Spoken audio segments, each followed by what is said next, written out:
గట్టి మాట్లాడు. కాంగ్రెస్ గవర్నమెంట్ ఉందా తెలంగాణలో, బీజేపీకి అగ్నిస్ట్గా కానీ పబ్లిక్ ఇంత రోడ్డు మీద ధర్నా ఇస్తుందా ఏంటది?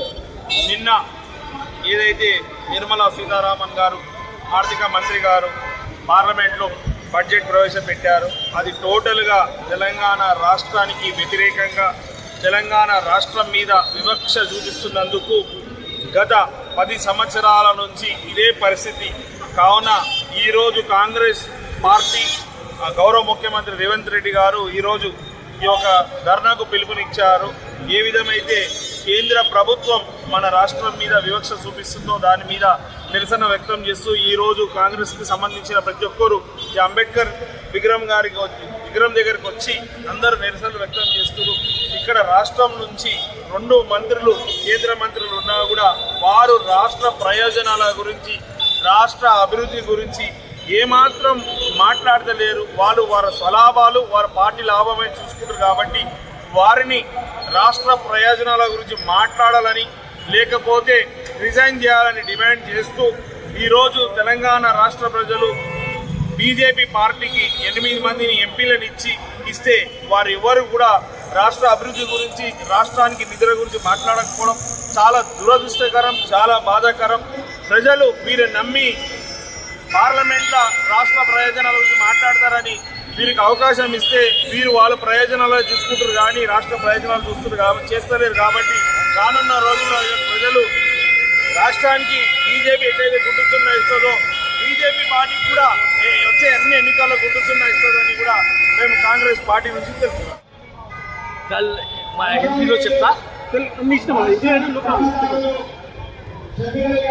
यूनियन का बजट आया, तेलंगाना को वांटेडली तेलंगाना के साथ बदमाशी करते हुए, जबकि तेलंगाना में बीजेपी खुद 8 एमपी जीती है, उसके बाद तेलंगाना को 0 बजट दिए ताकि यहाँ के लोग, यहाँ की आवाम परेशान हो। तो हमारा कांग्रेस का आज का डिमांड है कि यहाँ के जो बीजेपी के मिनिस्टर्स हैं जो सेंट्रल में बैठे हुए हैं, बंडी संजय और हमारा किशन रेड्डी, ये लोग रिजाइन करो और तेलंगाना के लिए बजट दो। ये कमीनापन तेलंगाना के लिए मत करो ताकि तेलंगाना के सारे लोग सफर करें। ओके, कैसा तेलंगाना 1 ईयर हो गया सर, गवर्नमेंट कैसा है सर इधर तेलंगाना? गवर्नमेंट बहुत अच्छे काम कर रही, गवर्नमेंट के बहुत अच्छे स्टेप्स चल रहे हैं। गवर्नमेंट अभी लोन माफ़ी करी जो तेलंगाना पूरे इंडिया में तेलंगाना का एक आपका सिंबल बन गया कि लोन जिस तरह माफ़ करे 2 लाख रुपए का फार्मर्स के लिए। स्कीम्स आ रहे हैं, बस फ्री हो गई, इलेक्ट्रिसिटी का हो गया, आपके अभी गैस का हो रहा, अभी राशन कार्ड का काम चल रहा। जल्द से जल्द पूरे स्कीम्स कॉर्पोरेशन इलेक्शंस में एंड सरपंच लेगा, कैसे जीते सर? बिल्कुल 100%। विलेजेस के अंदर अभी कांग्रेस का बहुत अच्छा सिचुएशन है, बहुत अच्छा पोजीशन है, तो जरूर सरपंच इलेक्शन में जीतेंगे, जीएचएमसी इलेक्शन में जीतेंगे, कॉर्पोरेशन। सर మీ పేరు ఇక్కడ పొజిషన్ ఏంటి సార్ కాంగ్రెస్? मैं Hyderabad district president and contested MP Hyderabad. Modi కలిసికట్టుగా మోడీ ఈ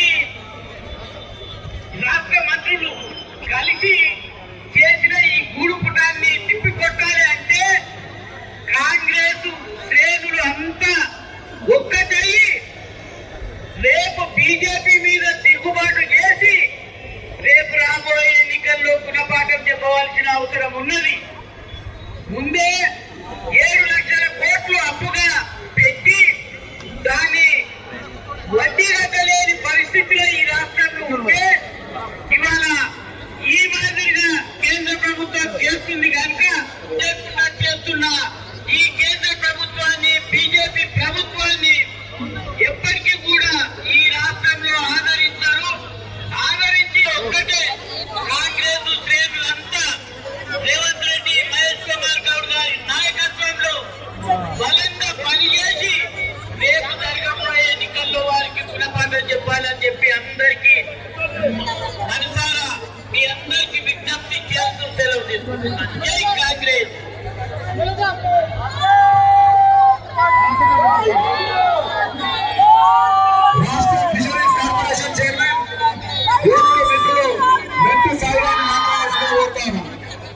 అందరికీ నమస్కారం.